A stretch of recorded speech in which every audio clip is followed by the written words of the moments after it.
சொல்லும்போது எல்லாமே சொல்லுவாங்க. பஞ்சபூதமாகவும் வீற்றிருக்கின்றார் எம்பெருமான், சூரிய சந்திரனாகவும் இருக்கின்றார் அப்படின்னு குறிப்பிடப்படும். நீங்கள் எந்த பொருளை எடுத்துக்கிட்டாலும் அதில் சிவத்தை காண முடியும் அப்படிங்கிறது தான் உண்மை. 10 திசைகளிலும் இறைவன் இருப்பார் அப்படின்னு குறிப்பிடப்படும். அது என்ன 10 திசை அப்படின்னு பார்த்தோன்னா, 8 திசைகள் உங்களுக்கு தெரியும். வடக்கு, மேற்கு, கிழக்கு, தெற்கு, வடகிழக்கு, வடமேற்கு, தென்கிழக்கு, தென்மேற்கு அப்படின்னு சொல்கிறது. மேல் கீழ் என 2 திசைகள் எப்பொழுதுமே உண்டு. அதையும் சேர்த்து 10 திசைகளையும் ஆட்சி செய்பவராகவும் இறைவன் இருக்கின்றார் அப்படிங்கிறது தான் உண்மை. இதில் ரொம்ப வியப்பான விஷயம், நம்ம ஆட்கள் என்ன பண்ணுறாங்க அப்படின்னா, ஆன்மீகம் அல்லது அறிவியல் நீங்கள் எப்படி எடுத்துக்கிட்டாலும் சரி, உள்ள இருக்கின்ற இயக்கத்தை புரிந்து கொள்ளாமல் பஞ்சபூதங்களால் இயக்கப்படுகின்ற இந்த உடலின் இயக்கத்தை பற்றி தெரிந்து கொள்ளாமல் உலகத்தில் வெளிப்பொருட்கள் இருக்கின்றதல்லவா, அதோட இயக்கங்களை போய் ஆராய போயிட்டாங்க. கிட்னி இருக்குன்னு தெரியும், ஹார்ட் இருக்குன்னு தெரியும், மூளை இருக்குன்னு தெரியும். இதுக்கெல்லாம் ஏதோ ஒரு ஆற்றல் சென்று கொண்டிருக்கிறது அப்படின்னு தெரியும். இதோட இயக்கங்களை கட்டுப்படுத்துவது எது அப்படிங்கிறத யாருனாலையும் குறிப்பிட்டு சொல்ல முடியல. இதயம் முக்கியம் அப்படின்னா மூளை எடுத்துட்டா உடம்பு செயல்படுமா அப்படின்னா கிடையாது. இல்லை மூளை முக்கியம் அப்படின்னு நினச்சிட்டா இதயத்தை கட் பண்ணி எடுத்துடலாமானாலும் முடியாது.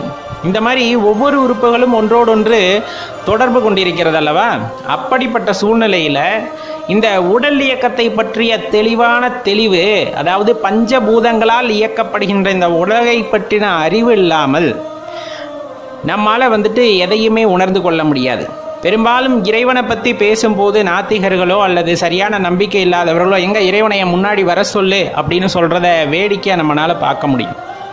இந்த உலகங்களை படைத்து காக்கக்கூடிய 2 பெரும் தெய்வங்கள் அப்படின்னு சொல்ல வரக்கூடிய அயனும் மாலுமே கூட அடிமுடி அறிய முடியாமல் திரும்பி வந்தார்கள்ங்கிறது நாம் அறிந்த ஒன்றே. அவ்வளவு சக்தி வாய்ந்தவர்கள், அவ்வளவு ஆற்றல் வாய்ந்த 2 பெரும் தெய்வங்களும் கூட மனதில் சற்றே அகங்காரம் இருந்ததன் காரணமாக இறைவனின் அடியும் முடியும் காண இயலாமல் திரும்பி வந்தார்கள் அப்படிங்கிறது நம்ம தெரிஞ்சது தான். அப்படி இருக்க நம்ம மனதில் இறைவன் இல்லை, நம்ம தான் இருக்கிறதுலே பெரிய உயிரினம் அப்படிங்கிற அந்த அகங்காரத்தை நெஞ்சில் வச்சுக்கிட்டு இறைவனை பார்க்கணும் அப்படிங்கிறது பெரிய மூடத்தனம். முதல்ல இறைவனை உணர்வதற்கு முற்பட வேண்டும், அப்புறம்தான் இறைவனை காண்பதற்கு வழி கிடைக்கும்.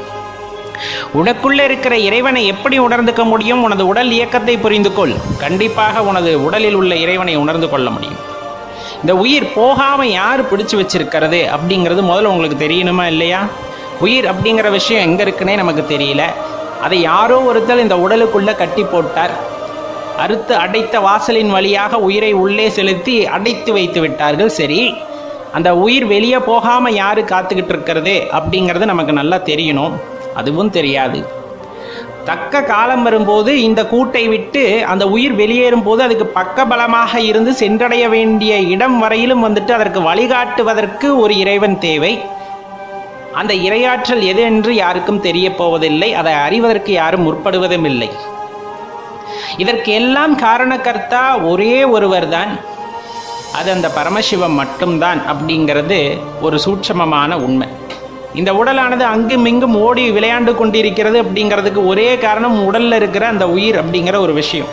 நீங்கள் ஓடிட்டு இருக்கும் போதோ விளையாண்டுட்டு இருக்கும் போதோ சடார்னு வெளியேறிடுது அந்த உயிர். அந்த காலம் வெளியேறிடுதுன்னா டப்புனது கீழே விழுகும். அந்த உடலுக்கு பேர் சவம்.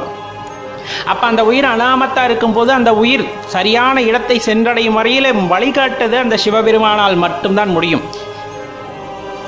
அப்போ இந்த உடல் இயக்கம் எதை சார்ந்தது அப்படிங்கிறத நல்லா தெரிஞ்சுக்கணும். அவனின்றி உலகில் எந்த அணுவும் அசையாது அப்படிங்கிறது தான் உண்மை. காற்றாகட்டும், காற்றை உங்களால் பார்க்க முடியுமா?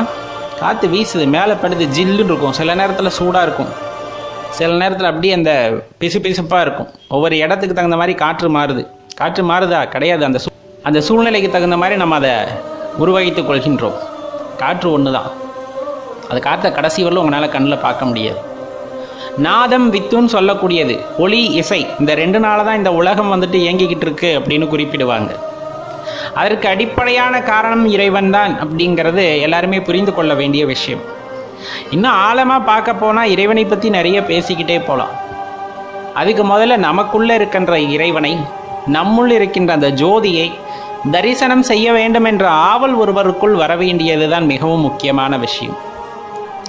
இருக்கிறத தவிர எல்லாத்த பற்றியும் கவலைப்படுறவன் யார் அப்படின்னா மனுஷன் மட்டும்தான். மிருகங்களுக்கு பசி ஏற்படும் போதெல்லாம் சாப்பாடு தேவை, அது போக இனச்சேர்க்கை அப்படிங்கிற ரெண்டே விஷயத்துக்குள்ளே தான் அது மாட்டிக்கிட்டு இருக்கு. ஆனால் நம்மளுக்கு பல வகையில் கவலை. அது இருக்கிறத பற்றி நம்ம என்றைக்குமே கவலைப்படுறதில்ல. இருக்கிறதுனா நம்ம என்ன சொல்கிறோம், உள்ளே இருக்கக்கூடிய இறைவனை பற்றி நம்ம எப்போவுமே கவலைப்படுறதில்ல. நம்ம கவலையெல்லாம் எப்படி தான் இருக்கும் அப்படின்னா, இல்லாத ஒன்றை பற்றியோ அல்லது இருந்து இழந்ததை பற்றியோ தான் நம்ம எப்போவுமே கவலைப்பட்டுக்கிட்டு இருப்போம். ஏதாச்சும் உனக்கு சொந்தமானதா அப்படின்னா கிடையவே கிடையாது. இல்லாத ஒன்றை உருவகிச்சுக்கிறது. இத்தனை வருஷத்தில் நான் வீடு கட்டணும், கார் வாங்கணும், பங்களா வாங்கணும், பெரிய தொழிலதிபராகணும், அப்படியே ஒரு கனவு காண்கிறது. இல்லைன்னா வச்சிருந்த 10 லட்சம் போச்சே, 2 லட்சம் போச்சேன்னு கவலைப்பட்டு இருக்கிறதே. உனக்குள்ள இறைவன் உண்மையாகவுமே இருக்காருல்ல, அவரை உணர்ந்து அவரை துதிக்கும் போது ஏற்படுகின்ற சந்தோஷம் உனக்கு பெருசாக தெரியலையா அப்படிங்கிறத நம்ம கேட்கக்கூடிய கேள்வி. எங்கே உணர்றதுக்கு முற்படுறோம் அப்படிங்கிறதான பெரிய விஷயம். அதை உணர ஆரம்பித்து விட்டால் நமக்கு எதுவுமே நிலையானதல்ல அப்படிங்கிறது தெரிந்து விட்டால் ஒவ்வொரு நாளும் இன்பமான நாள் தான். அதை உணரவில்லை, எல்லாமே நிலையானது, எனக்கு சொந்தமானது அப்படிங்கிற அகங்காரமோ அல்லது அந்த குருடுத்தனமான நம்பிக்கையோ மனசுக்குள்ளே வந்துட்டால் ஒவ்வொரு நாளும்